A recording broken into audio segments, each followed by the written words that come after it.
নমস্কার, জি 24 ঘন্টা ডিজিটালে আপনাদেরকে স্বাগত। আপনাদের সঙ্গে রয়েছি আমি শুক্লা। এর আগে আপনাদেরকে আমি যেটা বলেছিলাম সেটা হচ্ছে অন্নপূর্ণা ভান্ডার। তবে সেদিনকে আমি দেখলাম যে অনেকেই একটা রিকোয়েস্ট করছেন যে এই যে যুব শক্তি কার্ড এ সম্পর্কে কেন কিছু বলছি না। আজকে এই যুব শক্তি ভরসা কার্ড নিয়েই বলবো। আপনারা জানেন যে আগের আমলে মানে তৃণমূল সরকারের আমলে ঠিক ভোট অন অ্যাকাউন্টের দিন যুব সাথী প্রকল্প এনে কোথাও একটা মাস্টার স্ট্রোক দেওয়ার চেষ্টা করা হয়েছিল, তবে সেটা ধোপে টেকেনি, অন্য বিষয় সেটা।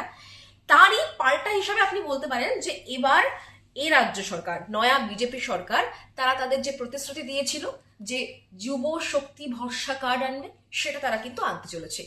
এই প্রকল্পের সুবিধা কি সেটা প্রথমে বলি। যুব সাথীতে যারা বেকার তারা কত টাকা পেতেন? তারা পেতেন ১,৫০০ টাকা। আর যুব শক্তি ভরসা কার্ডে কত পাবেন বেকাররা? পাবেন হচ্ছে ৩,০০০ টাকা প্রতি মাসে।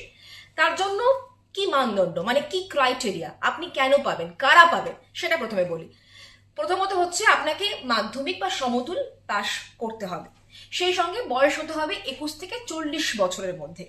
এবং যারা পাবেন তাদেরকে কি কি ডকুমেন্ট জমা দিতে হবে? প্রথমত আপনি স্থায়ী পশ্চিমবঙ্গের বাসিন্দা, এটার একটা প্রমাণপত্র দিতে হবে, মানে আধার কার্ড, ভোটার কার্ড, এই সংক্রান্ত কার্ডগুলো আপনার লাগবে হচ্ছে গিয়ে আপনি যে মাধ্যমিক পাশ করেছেন বা মাধ্যমিক সমতুল কোনো পরীক্ষায় পাশ করেছেন তার মার্কশিট লাগবে। সঙ্গে লাগবে হচ্ছে আপনার ছবি এবং সেই সঙ্গে আপনার বয়সের প্রমাণপত্র, মানে আপনাকে অবশ্যই হতে হবে ২১ থেকে ৪০ বছরের মধ্যে। তাহলেই কিন্তু আপনি ৩,০০০ টাকা পাবেন মাসে। সবটাই কিন্তু যাচাই করে দেখা হবে। এর আগে যুবসাথীদের মানে পুরুষ এবং মহিলা নির্বিশেষে কিন্তু এই টাকাটা পেয়েছেন। যুব শক্তি ভরসা কার্ডের ক্ষেত্রেও কিন্তু তাই, মানে যারা বেকার, এখনো পর্যন্ত যারা চাকরি করেন না, চাকরি পাননি, সেই সমস্ত যুবক যুবতীরাই কিন্তু এই যুব শক্তি ভরসা কার্ডের আওতায় আসবেন। তার জন্য যে ক্রাইটেরিয়াগুলো বললাম সেগুলো কিন্তু অবশ্যই মেনটেন করতে হবে। আর তার জন্য এখনো পর্যন্ত যে পোর্টাল, সেই পোর্টাল কিন্তু চালু হয়নি।